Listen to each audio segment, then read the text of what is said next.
ଭାବିଥିଲୁ ବାର୍ଥଡେଟା ପୁରା ଜମେଇକି କରିବୁ। ସକାଳ ପୁରା ପ୍ଲାନିଂ ପରେ ପ୍ଲାନିଂ ପରେ ପ୍ଲାନିଂ 10ଟା ଖଣ୍ଡେ ପ୍ଲାନିଂ କରିଥିଲୁ, କିନ୍ତୁ ଲାଷ୍ଟରେ ଯାହାର ବାର୍ଥଡେ ତାଙ୍କ ସ୍ୱାମୀ ପୁରା ପ୍ଲାନ୍ଟାକୁ ଆମର ବିଗାଡ଼ିକି ରଖିଦେଲେ। ସକାଳୁ ଆମେ ଦୁଇ ଜଣ ପୁଅକୁ ସ୍କୁଲରେ ଛାଡ଼ି ଦେଇକି ପ୍ରଥମ ଥର ବୋଧେ ସ୍କୁଲ ବର୍ଷେ ଗଲା ଭିତରେ ପୁଅ ଆଜି ପ୍ରଥମ ଥର ଆମେ ଦୁଇ ଜଣ ତାକୁ ସାଙ୍ଗ ହେଇକି ଯାଇଥିଲୁ ଛାଡ଼ିବାକୁ। ପରିବା ତାକୁ ଛାଡ଼ି ଦେଇକି ପରିବା ଆଣିତେ ଗଲୁ। ଗଲାବେଳେ ଇଏ ମୋତେ କହିଥିଲେ ଘରୁ ବାହାରିଲା ବେଳେ, ସ୍ୱିଟରଟା ନହେଲେ ଚାଦରଟା ପିନ୍ଧିକି ଆସୁନୁ। ହେ ସବୁଦିନେ ମୁଁ ଯାଉଛି ପୁଅକୁ ଛାଡ଼ିତେ, ଶୀତ ଫୀତ କିଛି ନାହିଁ, ତମକୁ ତ ବେଶୀ ଶୀତ ଲାଗୁଛି। କହିଲେ ହଉ ଆ, ନିଜେ ସ୍ୱିଟରଟା ପିନ୍ଧି ଗଲେ। ହେଲେ ବାବା ସତକୁ ସତ ମୁଁ ଯାଇକି ଏବେ ରେମୁଣା ପାଖ ପହଞ୍ଚିଲେ କି ନାହିଁ ଏତେ ଜଣା ପଡ଼ୁନଥିଲା। ଆସ୍ତେ ଆସ୍ତେ ବାବା ଲୋ କି ଥଣ୍ଡା ନାଗିଲା। ପରିବାଟା କିଣି ସାରିକି ମୁଁ ନନି ଆଉ ସମ୍ଭାଳି ହେବନି, ମୋ ହାତ ଗୋଡ଼ ପୁରା କଞ୍ଚା ପୁଣି ପୁରା କାଲୁଆ ହେଇଗଲାଣି। ମୋତେ ଟିକେ ଗରମ ଗରମ ଚା ଯଦି ଦେବ ଦିଅ, ନହେଲେ ମୁଁ ଏଠି ବାଟରେ ଗଡ଼ି ପଡ଼ିମି, ପୁରା ବରଫ ହେଇଯାଇଥିମି। ସେଠୁ କହିଲେ ହଉ ଚାଲ ମୁଁ ଯେଠି ଚା ପିଏ ତତେ ନେଇଯିମି।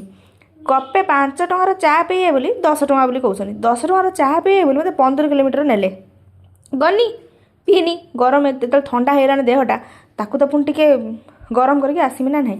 ଆସିଲା ପରେ ଫେସବୁକ୍ରେ ଦେଖିଲା ବେଳକୁ ଏଇ ମହାରାଣୀଙ୍କର ବାର୍ଥଡେ। କ'ଣ କରିବା ବୋଲି ଭାବିକି ମିଲିକି ଫୋନ୍ କନି। ସିଏ ସେଠୁ କହିଲା ହଉ କେକ୍ଟା ତା ସ୍ୱାମୀଙ୍କ ସହିତ ମଗେଇଲା। ମୋତେ କ'ଣ କ'ଣ କହିଲା, ମୁଁ ମିଛ କହିପାରିବିନି, ତମେ ମିଛ କହିକି ପ୍ଲାନିଂଟା କର। ମୁଁ ତାକୁ ଏମିତିଆ କହିଲି ଏଇ ଟିକେ ଘରକୁ ଆସିବୁ ନା। ତାପରେ ଘରକୁ ଆସିଲେ ସିନା ଭାବିନି, ହେଲେ ସେମାନଙ୍କର ୟାର ଗୋଟେ ପୁଅକୁ ତାର ଗୋଟେ ଝିଅ, ସେମାନଙ୍କର ଯେଉଁ ମାଇକି ଭଳିଆ ପାଟି, ଡରିକି ସେମାନଙ୍କୁ ଆଉ ଘର କଥା କହିଲିନି। ତାଙ୍କ ଘରକୁ ମୁଁ ଯିବି ବୋଲି ପ୍ଲାନିଂ କରିଦେଲି। ସବୁ ଠିକ୍ ଠାକ୍ ଥିଲା ସନ୍ଧ୍ୟା ପର୍ଯ୍ୟନ୍ତ। ତାକୁ ବି ଫୋନ୍ କଲି, ମୁଁ ଯାଉଛି ଠିକ୍ ଅଛୁ ନା, ମୋର ଗୋଟେ ଦରକାର ଅଛି। କହିଲା ହଉ ଆସ। ଆମେ ଯାଇକି କେକ୍ ଫେକ୍ ଧରିକି ଗେଟ୍ ପାଖରେ ପହଞ୍ଚିଛେ, ବିଚାରୀ ସ୍ତ୍ରୀର ବିଚରା ସ୍ୱାମୀ ଆଉ ଗୋଟେ କେକ୍ ଧରିକି ପଳେଇ ଆସିଛନ୍ତି। ଆସିଲେ ତ ଆସିଲେ, ଆମକୁ ଆଉ ସାଇଡ଼୍ ଛାଡ଼ିଲେନି। ଆମେ ତାକୁ ଯାଇକି କେମିତି ଗୋଟେ ସରପ୍ରାଇଜ୍ ଯେମିତି ତାକୁ ଭାବିଥିଲୁ, କିଛି ହେଇପାରିଲାନି, ପୁରା ବେକାର। କ'ଣ ଯାହା ହଉ ଠିକ୍ ଠାକ୍ ସେ ଥିଲା। କେକ୍ଟା କାଟିବା ପୂର୍ବରୁ ଏ ପିଲାମାନେ ଗୋଟେ କେକ୍କୁ କାଟିବାକୁ ଦେଲେନି, ଆମ୍ପୁଡ଼ିକି ଖାଇଗଲେ। ସେକେଣ୍ଡ କେକ୍ଟା ଆମେ ଯେଉଁ କେକ୍ଟା ନେଇଥିଲୁ କାଟିବୁ ବୋଲି ଭାବିଲା ବେଳକୁ ସେଠିରେ ଯେଉଁ ବଲ୍ ଗୁଡ଼ା ଦେଖୁଛନ୍ତି ନା, ସେଗୁଡ଼ାକୁ ଚକୋଲେଟ୍ ବୋଲି କହିକି ଟଣାଟୁଣି ଲାଗିଲେ। ତ ଗଲା କେକ୍ କାଟିକି ଖାଇବା ପୂର୍ବରୁ ଆମମାନେ ସେମାନଙ୍କର ଆମ୍ପୁଡ଼ା ଆମ୍ପୁଡ଼ି ଖିଆରେ ସରିଗଲା। ତ ଏମିତି ହେଇକି ଆମେ କ'ଣ କଲୁ, ଆଉ ନ ଖାଇକି ତାକୁ ପିସ୍ ପିସ୍ କରିକି 3-4 ପିସ୍ କରିକି 3ଟା ଟିଫିନ୍ରେ ପୁରେଇକି ନିଜ ନିଜ ଘରକୁ ନେଇ ଆସିଲୁ। ଆସିଲା ବେଳେ କିନ୍ତୁ ଆମ ମୁଣ୍ଡରେ ପୁଣି ପଶିଲା ଯେ ଆ ପରେ ପୁଣି କାହାର ବାର୍ଥଡେ ଅଛି।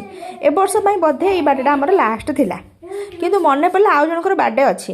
ତା ବାର୍ଥଡେକୁ କିନ୍ତୁ ଖାଇତେ ଦିଆହେବନି ବୋଲି ମୁଁ କହିଲି। ହେଲେ ଏମାନେ ଏତେ ବେୟା, ନିଜେ ନିଜେ କହୁଛନ୍ତି ତମେ ନ ଦିଅ, ଆମେ ଯାଇକି ମାଗିକି ଖାଇଦେବୁ। କେଜାଣେ କାହା ଘରକୁ ଯିବେ ମାଗିକି ଖାଇବାକୁ, କାହାର ବାର୍ଥଡେ ଅଛି ସେଟା ତ ନିଶ୍ଚିତ ଜଣାପଡ଼ିବ। ହେଲେ ବର୍ତ୍ତମାନ ପାଇଁ ଆଜିକା ପାଇଁ ଭିଡ଼ିଓଟି ଏଇଠି ରଖୁଛୁ। Bye bye. ସବସ୍କ୍ରାଇବ୍ କରିବାକୁ ଜମା